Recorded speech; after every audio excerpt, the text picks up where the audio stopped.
بسم اللہ الرحمن الرحیم۔ شرائط نماز کو بیان کیا جا رہا ہے، یعنی نماز پڑھنے سے پہلے جو چیزیں لازم اور ضروری ہیں جس کے بغیر نماز آپ کی شروع نہیں ہو سکتی، ان کا تذکرہ چل رہا ہے، اور اس میں سے بدن کی جو ناپاکی ہے اس کا تذکرہ کیا جا رہا ہے۔ یہ بات پہلے بتلائی گئی کہ ہمارے بدن کو جو ناپاکی لگتی ہے وہ دو طرح کی ہوتی ہے، ایک نظر آنے والی، ایک نظر نہ آنے والی۔ جو نظر آنے والی ہے اس کو نجاست حقیقیہ کہتے ہیں، اور جو نظر نہیں آتی اس کو نجاست حکمیہ کہتے ہیں۔ نجاست حقیقیہ کے احکامات کیا ہیں اس کو ذکر کیا گیا۔ اس کے بعد نجاست حکمیہ، یعنی جو نظر تو نہیں آ رہی ہے لیکن شریعت یہ کہہ رہی ہے کہ آپ ناپاک ہیں، پہلے پاک ہوئیے پھر آپ کی نماز شروع ہوگی۔ تو اس میں سے جو پہلی قسم ہے نجاست حکمیہ کی، جس کو حدث اصغر کہا گیا، اس کا ذکر کیا گیا، یعنی جن چیزوں سے وضو ٹوٹ جاتا ہے وہ حدث اصغر کہلاتی ہیں، اور جب وضو کر لیا جائے تو وہ حدث دور ہو جاتا ہے اور آپ پاک ہو جاتے ہیں۔ پھر وضو کے جو فرائض ہیں ان کو ذکر کیا گیا، وضو کے جو سنن ہیں، مستحبات ہیں، مکروہات ہیں، ان تمام کو ذکر کیا گیا۔ اب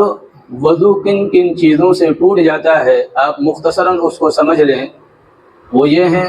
کہ چھوٹا یا بڑا استنجا کرنا، یعنی پیشاب یا پاخانہ کرنا، یا ان دونوں راستوں سے کسی اور چیز کا نکلنا، دوسرا ریح کا نکلنا، تیسرا بدن کے کسی حصے سے ناپاکی نکل کر بہہ جانا، خون نکلا اور اپنی جگہ پر وہ جمع رہا، پھیلا نہیں، بہا نہیں، تو وضو نہیں ٹوٹے گا۔ نمبر 4 منہ بھر کے قے کرنا۔ نمبر 5 لیٹ کر یا سہارا لگا کر سو جانا۔ نمبر 6 بے ہوش ہو جانا۔ نمبر 7 دیوانہ ہو جانا،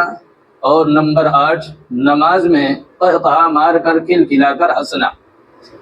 یہ 8 چیزیں ہیں جو نواقض وضو ہیں، اور بہت سے جزیات ہیں جو کتابوں کے اندر درج ہیں، جب کوئی معاملہ پیش آئے ان کی طرف رجوع کیا جا سکتا ہے، لیکن یہ موٹی موٹی چیزیں ہیں، ان کو بتلا دیا گیا۔ اب آئیے سمجھتے ہیں کہ جن چیزوں سے غسل واجب ہو جاتا ہے، جس کو حدث اکبر کہتے ہیں، جو نجاست حکمیہ کی دوسری قسم ہے۔ غسل جن چیزوں سے واجب ہوتا ہے وہ 4 چیزیں ہیں۔ نمبر 1 میاں بیوی کا آپس میں جنسی تعلقات، یہ اس سے غسل واجب ہو جاتا ہے، یعنی میاں بیوی نے آپس میں جو میاں بیوی والے تعلقات ہیں وہ قائم کیے، اس کے بعد ان کے اوپر غسل واجب ہو جاتا ہے۔ چنانچہ سیدنا حضرت ابو ہریرہ رضی اللہ تعالی عنہ یہ نبی کریم صلی اللہ علیہ وسلم سے روایت کرتے ہیں کہ جب کوئی 4 اعضاء کے درمیان بیٹھے اور کوشش کرے تو اس پر غسل واجب ہو جاتا ہے، چاہے انزال ہو یا نہ ہو، آدمی کے اوپر غسل واجب ہو جاتا ہے۔ دوسری چیز جس سے غسل واجب ہوتا ہے وہ خروج منی ہے، یعنی منی کا نکلنا۔ شہوت کی حالت میں کود کر منی کا خروج، اس سے غسل واجب ہو جاتا ہے۔ اس میں نیند اور بیداری دونوں حالتیں برابر ہیں، اسی طرح مرد اور عورت یہ دونوں یکساں ہیں، دونوں کا حکم ایک ہے۔ یہاں ایک بات اور سمجھیے، بہت سی الجھنیں لوگوں کو ہوتی ہیں، اس لیے کہ لیسدار چیزیں بسا اوقات آدمی کو نکلتی رہتی ہیں تو وہ پریشان ہوتا ہے کہ بھائی غسل کرنا ہے یا وضو کرنا ہے۔ تو اس کو آپ تھوڑا سا سمجھیے۔ فقہ کی اصطلاح میں 3 چیزیں ہیں، منی سفید گاڑھا اور لیسدار ایک مادہ ہے جو شہوت کے وقت کود کر نکلتا ہے، جس کے نکلنے کے بعد آدمی سست ہو جاتا ہے، اس سے غسل واجب ہوتا ہے۔ اور مزید بے رنگ لیسدار مادہ ہے جو لوازمات جمع کے وقت نکلتا ہے، یعنی جب میاں بیوی آپس میں پیار و محبت کی باتیں کر رہے ہوں یا کوئی شہوانی خیالات آ جائے تو اس وقت یہ لیسدار پانی بغیر رنگ کا نکلتا ہے، اس سے آدمی کاہل نہیں ہوتا، سست نہیں پڑتا، اس سے وضو لازم ہوتا ہے، غسل ضروری نہیں ہے۔ ودی سفید مادہ منی کے مشابہ ہوتا ہے، یہ کبھی پیشاب کرنے سے پہلے یا پیشاب کرنے کے بعد نکلتا ہے، یا بسا اوقات زیادہ بوجھ اوپر رکھ لینے سے بھی یہ چیز نکل آتی ہے، تو اس سے وضو ٹوٹتا ہے، غسل نہیں واجب ہوتا۔ تو یہ تین چیزیں ہیں، منی، مذی اور ودی۔ تو معلوم ہوا غسل صرف منی کے شہوت کے وقت کود کر نکلنے سے غسل واجب ہوتا ہے، باقی مذی ہو یا ودی ہو، ان دونوں صورتوں میں صرف وضو ٹوٹتا ہے، غسل واجب نہیں ہوتا۔ سیدنا حضرت علی رضی اللہ تعالیٰ عنہ فرماتے ہیں کہ رسول اللہ صلی اللہ علیہ وسلم سے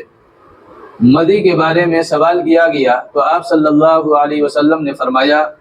کہ مذی نکلے تو وضو کافی ہے، اور منی نکلے تو غسل ضروری ہے۔ اب یہ خروج منی یعنی منی کا نکلنا، یہ حالت بیداری یعنی میاں بیوی کے ملاپ سے ہو، یا حالت خواب یعنی نیند میں ہو، کسی بھی صورت میں ہو، غسل کو واجب کر دیتا ہے۔ حالت خواب میں اگر ہو تو اس کی مختلف شکلیں ہو سکتی ہیں، مثلا ایک آدمی نے خواب دیکھا، اسے خواب بھی یاد ہے اور منی کے اثرات بدن یا کپڑے پر موجود ہیں، تو اس صورت میں تو غسل واجب ہو جائے گا۔ یا اسی طرح خواب یاد ہے لیکن کپڑے یا بدن پر منی کے اثرات نہیں ہیں، تو اس صورت میں صرف وضو واجب ہوگا، غسل ضروری نہیں۔ اور تیسری صورت یہ ہے کہ آدمی کو خواب یاد نہیں لیکن منی کے جو اثرات ہیں وہ بدن یا کپڑے پر موجود ہیں، تو اس صورت میں غسل واجب ہوگا، غسل کر کے پاکی حاصل کرنا یہ لازم اور ضروری ہوگا۔ یہ خروج منی کی شکلیں ہیں جن سے غسل واجب ہو جاتا ہے، جن سے غسل واجب ہو جاتا ہے۔ تیسرا ہے حیض، یعنی جب عورت ماہانہ ایام سے فارغ ہو تو اس صورت میں اس کے اوپر غسل واجب ہو جاتا ہے، غسل نہ کرے وہ ناپاک ہے، غسل کر کے پاکی حاصل کرنا اس کے لیے لازم اور ضروری ہے۔ اس حالت میں عورت یعنی جو ماہانہ ایام ہیں، اس میں وہ نماز، روزہ، یہ ساری چیزیں ترک کر دے، چھوڑ دے، اور جب ان ایام سے وہ پاک ہو جائے تو نماز کی قضا نہیں ہے، لیکن اگر روزہ ہے، روزے کی حالت میں یہ معاملہ پیش آیا، روزہ چھوٹا ہے اس کی وجہ سے، تو روزے کی قضا تو لازم ہے لیکن نمازوں کی قضا نہیں ہے۔ اسی طرح ان ایام میں قرآن پاک کی تلاوت، مسجد کے اندر داخلہ، قرآن کریم کو چھونا، خانہ کعبہ کا طواف، اور میاں بیوی والے آپسی تعلقات، یہ ساری چیزیں جائز نہیں ہیں، ناجائز ہیں۔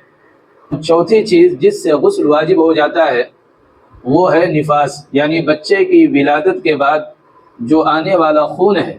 جب وہ بند ہو جائے تو اس کے بعد غسل کرنا یہ لازم اور ضروری ہوتا ہے، غسل کیے بغیر پاکی حاصل نہیں ہو سکتی۔ اب اس کی کم سے کم مدت کیا ہے، اس کا متعین کرنا مشکل ہے، لہذا جو ہی عورت طہر اور پاکی محسوس کرے وہ غسل کرے اور نماز شروع کر دے، اور زیادہ سے زیادہ اس کی مدت 40 دن ہے۔ اگر کسی کو آ رہا ہے تو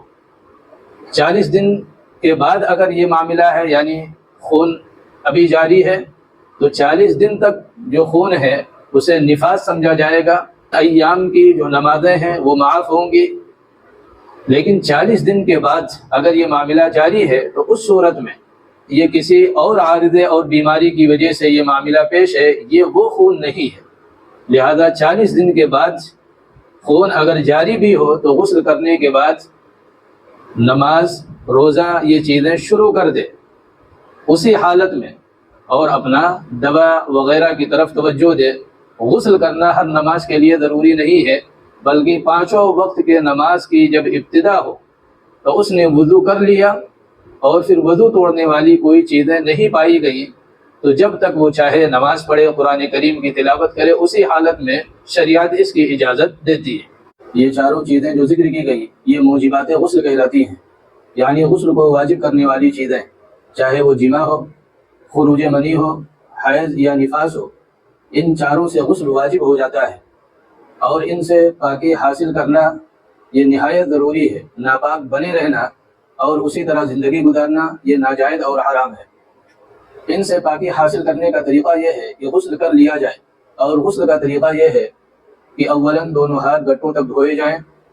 اس کے بعد استنجا کیا جائے، بدن پر کوئی نجاست وغیرہ اگر لگی ہے تو اسے دور کیا جائے، پھر وضو کیا جائے، اور پھر بدن پر پانی بہا کر پورے بدن کو ملا جائے، پھر سارے بدن پر 3 مرتبہ پانی بہایا جائے، پہلے سر پر،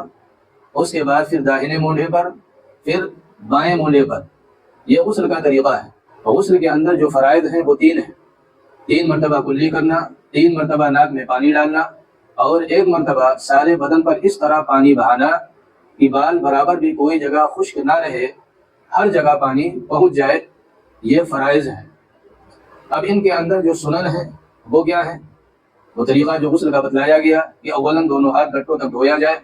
استنجا کیا جائے، بدن پر نجاست وغیرہ لگی ہے اسے دور کیا جائے، پھر وضو کیا جائے۔ لیکن اگر آدمی ایسی جگہ نہا رہا ہے جہاں پانی جمع ہو رہا ہے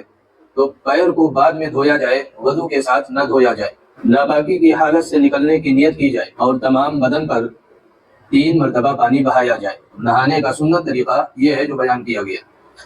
اور غسل کے اندر جو مکروہات ہیں وہ 3 ہیں: زیادہ پانی بہایا جائے یعنی اسراف کیا جائے، دوسرا یہ کہ غسل خانے میں ننگے ہونے کی حالت میں کلام کیا جائے، بات چیت کی جائے، اور یا پھر قبلے کی طرف منہ کیا جائے۔ ایسی صورت میں قبلے کی طرف منہ کرنا یہ ناپسندیدہ ہے۔ اور تیسرا خلاف سنت غسل کیا جائے، سنت جو طریقہ ہے اس کے خلاف غسل کیا جائے، یہ ناپسندیدہ ہے۔ اور غسل کے اندر نیت کرنا ضروری نہیں ہے، بغیر نیت کے بھی آدمی اگر نہا لے، کلی کر لے، ناک میں پانی ڈال لے تو یہ پاک ہو جاتا ہے۔ مثلاً کوئی آدمی ہے کسی حوض میں گر پڑا، اس کی کوئی نیت نہیں تھی، وہ کنارے کھڑا ہوا تھا، پاؤں پھسلا اور وہ گر گیا، اور وہ پورا بھیگ گیا مکمل، اور اس نے کلی کر لی 3 مرتبہ اور 3 مرتبہ ناک میں پانی ڈال لیا تو یہ پاک ہو گیا۔ اب یہ چیزیں جو ذکر کی گئی حد سے اصغر یعنی چھوٹی نجاست، اس سے نکلنے کا طریقہ وضو ہے، اور حد سے اکبر اس سے پاکی حاصل کرنے کا طریقہ غسل ہے۔ لیکن اگر پانی ہی میسر نہ ہو یا آدمی بیمار ہے اور پانی استعمال اگر کرے گا تو مرض بڑھ جائے گا، یا دیر سے مرض کے صحیح ہونے کا قوی اندیشہ ہے، تو اس صورت میں شریعت نے ایک اور طریقہ ہمیں اور آپ کو پاکی حاصل کرنے کا بتلایا ہے، جس کو تیمم کہا جاتا ہے۔ یہ تیمم امت محمدیہ کی خصوصیت ہے۔ مٹی کو پاکی حاصل کرنے کا جو ذریعہ بنایا گیا یہ صرف امت محمدیہ کے لیے، اس سے پہلے جتنی امتیں آئی ہیں ان کے لیے مٹی سے پاکی حاصل کرنا جائز نہیں تھا، وضو ہو یا غسل ہو، ہر صورت ان کے لیے یہ لازم اور ضروری تھا کہ پانی کا استعمال کریں۔ چنانچہ نبی کریم صلی اللہ علیہ وسلم ارشاد فرماتے ہیں، جس کو حضرت جابر رضی اللہ تعالیٰ عنہ نے روایت کیا ہے کہ آپ صلی اللہ علیہ وسلم نے فرمایا، مجھے 5 ایسی خصوصیات حاصل ہوئی ہیں جو پہلے کسی کو عطا نہیں ہوئی۔ نمبر 1، 1 مہینے کی مسافت سے رعب کے ذریعے میری مدد کی گئی۔ 1 مہینے کی دوری پر میرا دشمن ہے تو اس کے دل میں رعب ڈال کر اللہ نے میری مدد کی، یہ پہلی خصوصیت۔ دوسری خصوصیت کہ میرے لیے پوری زمین کو سجدہ گاہ اور پاکی حاصل کرنے کا ذریعہ بنا دیا گیا، لہذا جہاں بھی وقت ہو میری امت پاکی حاصل کر کے وہیں فوراً نماز پڑھ لے، مسجد تک پہنچنے کی ہر صورت ضرورت نہیں ہے۔ نمبر 3، میرے لیے غنیمت کا مال حلال کر دیا گیا، مجھ سے پہلے غنیمت کا مال کسی کے لیے حلال نہیں تھا۔ نمبر 4، مجھے شفاعت کبریٰ کا حق حاصل ہوا ہے جو کسی اور کو حاصل نہیں ہو سکا۔ نمبر 5، پچھلے انبیاء علیہ السلام اپنی قوم کی طرف آتے تھے، لیکن مجھے تمام انسانیت کی طرف نبی بنا کر بھیجا گیا ہے، میں کل کائنات کا نبی بن کر آیا ہوں، یہ خصوصیت بھی صرف مجھے عطا کی گئی ہے۔ تو یہ جو حدیث ہے اس میں اللہ کے نبی صلی اللہ علیہ وسلم نے بطور خصوصی جو انعامات اللہ نے دیا امت کو اور آپ صلی اللہ علیہ وسلم کو، اس کو ذکر فرمایا۔ اس میں مٹی سے پاکی حاصل کرنے کو بھی ذکر فرمایا، لہذا یہ امت محمدیہ کا در امتیاز ہے کہ انہیں یہ شرف ملا کہ یہ مٹی کے ذریعے سے پاکی حاصل کر کے یہ اپنی عبادتوں کو انجام دیں اور ناپاکی سے بچے رہیں۔ اب تیمم جن کے لیے جائز ہے یا تیمم جن صورتوں میں جائز ہو جاتا ہے اس کو فقہاء کرام نے ذکر کیا ہے۔ ان کی 6 صورتیں بعض کتابوں کے اندر درج کی گئی ہیں۔ نمبر 1، پانی کے استعمال پر قادر نہ ہو، پانی 1 میل دور یا اس سے زیادہ مسافت پر موجود ہے اور وہاں جا کر پانی لانے میں نماز کے قضا ہو جانے کا، فوت ہو جانے کا اندیشہ ہو، تو ایسی صورت میں تیمم کر کے نماز پڑھ دیں۔ دوسری صورت یہ ہے کہ پانی موجود ہے لیکن جس آدمی کو حدث لاحق ہے وہ بیمار ہے، اور ڈاکٹروں نے، مسلمان ڈاکٹروں نے یہ بات بتلا دی ہے، یا خود اس کا غالب گمان یہ ہے، قوی اندیشہ اس کو ہے کہ اگر پانی استعمال کروں گا تو یا تو مرض بڑھ جائے گا یا یہ مرض دیر سے درست ہوگا، دیر سے ٹھیک ہوگا، تو ایسی صورت میں بھی شریعت اجازت دیتی ہے کہ تیمم کر لے اور پانی کا استعمال نہ کرے۔ اور تیسری شکل یہ ہے کہ سخت سردی ہے اور جو ناپاک ہوا، جس کو حدث لاحق ہوا، اس کے لیے گرم پانی سے غسل کرنے کا کوئی راستہ موجود نہیں ہے، اور یہ ڈر ہے کہ اگر ٹھنڈے پانی سے غسل کیا تو اس صورت میں یا تو میں خود مر جاؤں گا اور یا پھر ہمارے جو اعضاء ہیں یہ شل یعنی بیکار ہو جائیں گے۔ تو ایسی صورت میں بھی شریعت یہ اجازت دیتی ہے کہ آپ پانی استعمال نہ کیجئے، آپ مٹی سے آپ تیمم کر لیجئے، یہ آپ کے لیے جائز ہوگا۔ اور چوتھی شکل یہ بیان کی ہے کہ پانی تو موجود ہے لیکن پانی کے پاس کوئی سانپ بیٹھا ہوا ہے یا جانی دشمن موجود ہے یا وہاں پر آگ وغیرہ لگی ہوئی ہے، تو ایسی صورت میں اگر وہاں جاؤں گا تو خطرہ ہے کہ سانپ ڈس لے یا جانی دشمن قتل کر دے یا آگ کے چپیٹے میں یہ آ جائے، تو ایسی صورت میں بھی تیمم کی اجازت ہوگی کہ آپ پانی لینے نہ جائیں، اپنے آپ کو خطرے میں نہ ڈالیں، تیمم کر لیں اور نماز وغیرہ پڑھ دیں۔ تو پانچویں شکل یہ ہے کہ پانی محض پینے کی ضرورت کے واسطے ہے، سفر وغیرہ میں ہے، اگر اس پانی سے وضو یا غسل کرے گا تو پھر پیاسے رہ جانے کا اندیشہ ہے، تو ایسی صورت میں بھی تیمم کی اجازت ہے کہ اس پانی کو محفوظ کر لے تاکہ جب آگے کہیں پانی پینے کی ضرورت پیش آئے اسے استعمال کر لے اور تیمم کر کے نماز وغیرہ پڑھ دے۔ اور چھٹی شکل یہ پانی تو موجود ہے لیکن ایسی جگہ ہے کہ ہم اس پانی کو نکال ہی نہیں سکتے، مثلا کنواں ہے، نہ ڈول ہے نہ رسی ہے، اس کو ہم کیسے نکالیں، یا ہمارے اندر اتنی ہمت نہیں ہے کہ ہم کنویں کے اندر اتر کر جائیں اور وہاں سے پانی نکال کر لائیں، تو ایسی صورت میں بھی تیمم کی اجازت دی گئی ہے۔ اب تیمم کے اندر جو فرائض ہیں وہ کتنے ہیں؟ تیمم میں 3 فرض ہیں۔ نمبر 1 نیت کرنا، وضو یا غسل میں آدمی اگر نیت نہ کرے تو بھی پاکی حاصل ہو رہی تھی، لیکن وضو میں اگر نیت کر کے کیا جائے تو ثواب مل رہا تھا۔ یہاں تیمم میں نیت یہ فرض ہے، یہ لازم اور ضروری ہے، بغیر نیت آپ مٹی سے نہا لیں تو بھی آپ کا تیمم نہیں مانا جائے گا، وہ شریعت کی نظر میں تیمم ہے ہی نہیں۔ لہذا سب سے بنیادی چیز اور سب سے پہلی چیز نیت کرنا ہے تیمم کے اندر، کہ میں یہ تیمم جو کرنے جا رہا ہوں یہ حدث اصغر یعنی وضو کے لیے ہے یا حدث اکبر غسل کے لیے ہے، یہ متعین کر کے آپ اب پاک مٹی پر ہاتھ ماریں، اور اگر مٹی زیادہ ہاتھ میں آ گئی اسے جھاڑ دیں، کوئی حرج نہیں ہے۔ اس کے بعد پورے چہرے پر اس کو ملیں، مسح کریں، پھیریں، اور اس طرح پھیریں کہ جہاں جہاں پانی سے دھونا ضروری تھا، مثلا پیشانی کے بالوں سے ٹھوڑی کے نیچے تک، ایک کان کے لو سے دوسرے کان کے لو تک، یہ سارا حصہ اس پر ہاتھ پہنچ جائے، بال برابر بھی کوئی جگہ باقی نہ رہے، یہ دوسرا فرض ہے۔ پہلا فرض نیت کرنا، دوسرا فرض پاک مٹی پر ہاتھ مار کر پورے چہرے پر اس طرح ملنا کہ بال برابر بھی کوئی جگہ ایسی نہ رہے جہاں ہاتھ نہ پہنچاؤ۔ اس کے بعد پھر پاک مٹی پر ہاتھ مار کر دونوں ہاتھ کوہنیوں سمیت ملنا، جس طرح پانی سے کوہنیوں سمیت ہم پورا ہاتھ دھوتے ہیں، اسی طرح پاک مٹی جب اس پر ہاتھ مارا ہے تو اب یہ کوہنیوں سمیت پھیرنا ہے، اس طرح کی بال برابر بھی کوئی جگہ ایسی نہ رہے جہاں ہاتھ نہ پہنچے۔ اگر انگوٹھی وغیرہ ہاتھ میں ہے تو اس کو اتار دے، یا اتار نہیں سکتا تو کم سے کم اسے آگے پیچھے کر لے تاکہ کوئی جگہ باقی نہ رہے، اگر باقی رہ گیا تو تیمم نہیں ہوگا، آپ پاک نہیں ہو سکتے۔ لہٰذا یہ پاکی حاصل کرنے کا طریقہ ہے کہ وضو سے حدث اصغر سے پاکی حاصل ہو جاتی ہے، اور غسل سے حدث اکبر سے پاکی حاصل ہو جاتی ہے، اور اگر پانی کے استعمال کی قدرت نہ ہو تو اس صورت میں تیمم ہے، تیمم کے ذریعے سے پاک صاف آدمی ہو جاتا ہے۔